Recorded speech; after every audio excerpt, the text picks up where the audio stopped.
to Amour. What's up, everyone? My name is Amour Narcisse Thompson, and today I'll be presenting Booted But Not Beaten, my path to understanding DDoS and OSINT. First of all, who am I? Um, as I said before, my name is Amour Narcisse Thompson. I'm a third year cybersecurity student. Um, I enjoy playing basketball, lifting, streaming, content creation in YouTube, and things like that. Some real world experience I've had was I was in a paid externship, a part of a team where we created real world projects and we solved them in Python and Java. And also, all right, things like this at RIT has helped me take classes like networking, sysadministration, intro to routing and switching to help me gain networking skills, a lot of networking skills. So it also has sparked my interest in offensive security, which I took penetration testing and cyber defense techniques class. In pen testing, I worked with a real client where we analyzed their publicly available metadata, uh, and we created a penetration testing report assessing their security posture.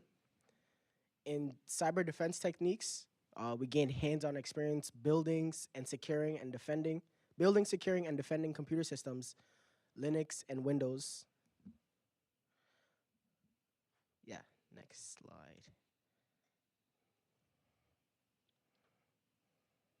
So during this presentation, I aim to explore uh, what was the attack that I went through in a specific situation. I'm going to explain at the beginning what happened.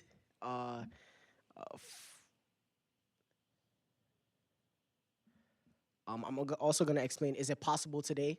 What happened back then? What happened? What tools were used? And what various mitigation strategies can be used to protect against an attack like this. And lastly, I'll connect it back to how crucial it is in the real world and how it will relate to the job field in a sense. Okay, so what happened? First of all, I want to say that I had a terrible setup. Uh, I had an Xbox, and at the time we had just moved into a new house, so I didn't have any Wi-Fi at the moment, no router. Verizon didn't bring the router, so I had a portable, small little hotspot that I connected to my Xbox. Even though the connection was horrendous, I still would play Fortnite. I would stream all the time, you know. So yeah, that was the situation. And also on the game, I would talk crazy. So like I would troll a lot of people. So that wasn't really good. That's why I'm in the situation right now. I would troll a lot. And basically, one day I was trolling and I took it too far. And one kid, he was like, "Okay, you want to troll me? So watch this." And little did I know, something crazy was gonna happen. He booted me offline, and I had nothing to do but wait for my server to come back up. So yeah, the first question I wanted to, after assessing the situation and what happened, we I collaborated with my mentor, Camden Robertson. We assessed the situation first. I told him what had happened. We assessed the situation first. First of all, what type of attack is this?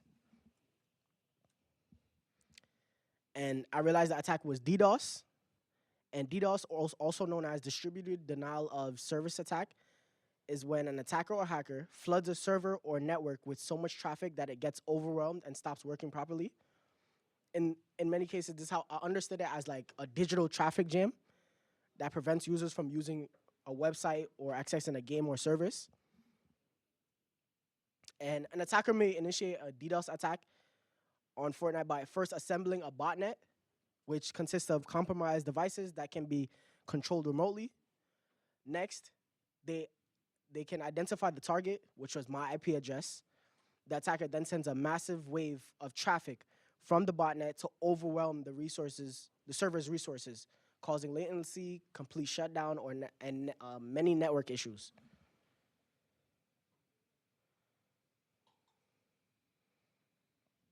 So Continuing on with assessing the situation, we looked at what tool did the person use, uh, what DDoS avenue existed back then on Fortnite. And what I realized that one tool that they used was X-Resolver. And while X-Resolver is marketed as a tool for network or IP lookup, it was frequently used by malicious attackers for DDoS attacks and IP booting on the game. And we realized that one of the DDoS avenues or method that was used in this DDoS attack was player-to-player voice chat or IP grabbing via peer-to-peer voice chat, in which attackers could use tools like Wireshark to capture network packets and extract the IP address of other players in the party. So like you were connected to them directly.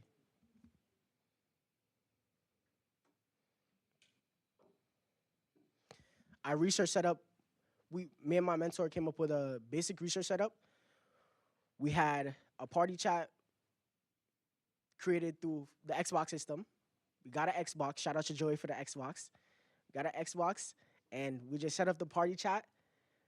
And also, through our phone, we could also set up an Xbox party through the Xbox app. So there were two users we had, the one on the Xbox and the one on our phones. And we connected those two, and we also started a Wireshark capture to analyze the communication.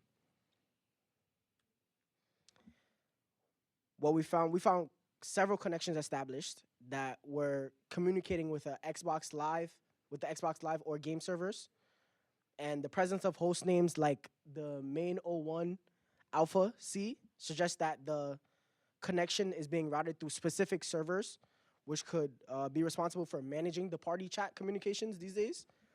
And also, some of the data had mentioned protocols like TCP or TLS v1.2, which indicate that there were more secure, reliable connections being established for data transmission, which is essential for maintaining the quality of voice and gameplay in Fortnite today. So the answer to the beginning question, can this happen today? And what has changed? One, no. What happened back then where they got our IP as easily for player-to-player connection, it can't happen today because Fortnite uses more Fortnite and Epic Games, they use more dedicated server communication between players. And X-Resolver, the tool that the attacker used, is no longer in use, and it's not really good for Xbox and Epic Games and things like that. And the legality, no, this is not legal.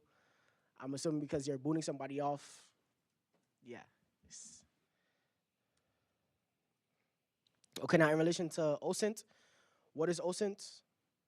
OSINT, or open source intelligence, is the process of gathering publicly available information from the internet and analyzing it to uncover useful information. This includes data from social media, websites, forums, government records, and other online sources. For example, a hacker might use OSINT to find personal details about someone they're trying to target, while a cybersecurity professional might use it to protect individuals and organizations from a threat.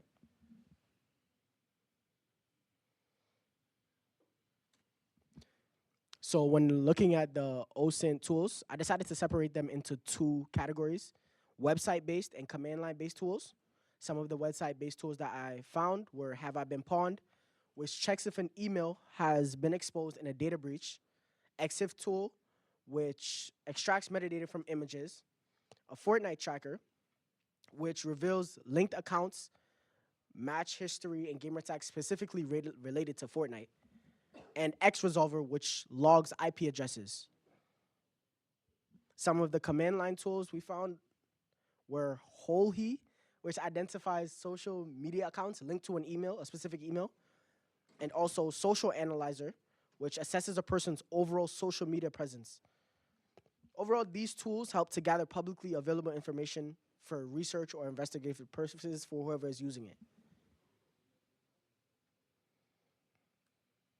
Now I'd like to show an example of the OSINT that was done. Shout out to Professor Bill Stackpole. He also gave me permission to show this information. So during pen testing, we had the opportunity to perform OSINT on Professor, which he was the target. And one of the tools I used was PIM Eyes, which is an advanced facial recognition search engine that allows users to find images of people across the internet. By uploading a photo or entering a URL, it scans the database for visual similar pictures, helping users to find the target anywhere online. As you can see, the pictures that they find, they're also connected to websites, so you could click on all of their scholarly works. That's what I found. I found professors' scholarly works and things like that. This is a very surface level tool, but I'm just using it as a quick example, of course, that a little example of what you can do with OSINT. There's also a paid version of this where you could go a little bit deeper into where some images of the person, where they are, and things like that. But I'm not going to go into that.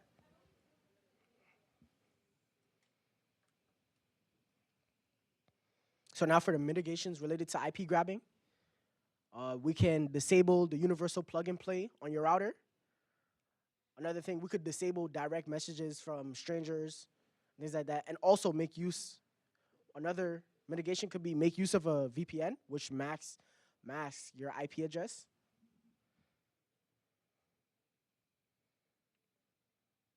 For the mitigations related to OSINT, we could make unique gamer tags and usernames on all of our social media. You can't just put like Amour Thompson 2004 because like it's easy to find your first and last name, things like that. Also, changing digital footprint. You could delete some of your social media accounts that are connected that you don't use anymore, that are connected to your social media, not connected to your email accounts that you don't use. And also, you could private some social media accounts. Like Instagram has an option where you could private it or leave it public. Yeah.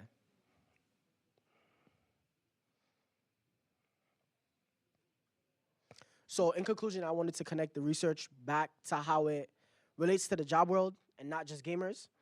I think the knowledge can be applied in real-world scenarios such as securing multi-client applications, enhancing incident response strategies similar to how we assess the situation from the beginning, and also building resilience against OSINT attacks and protecting your personal information. Thank you for listening to my TED Talk. If you have any questions, you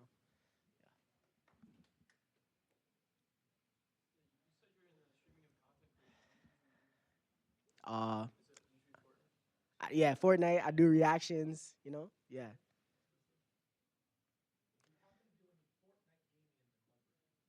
No, I didn't get a chance to. That's one part I did regret. We didn't actually get the Fortnite uploaded because it always had to. We had to update Fortnite all the time, and it took too long. You know.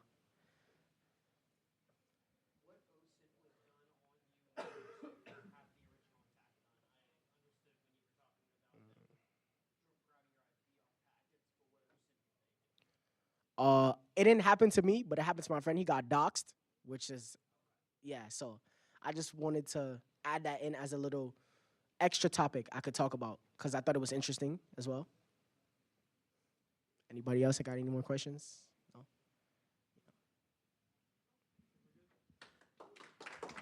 Appreciate it.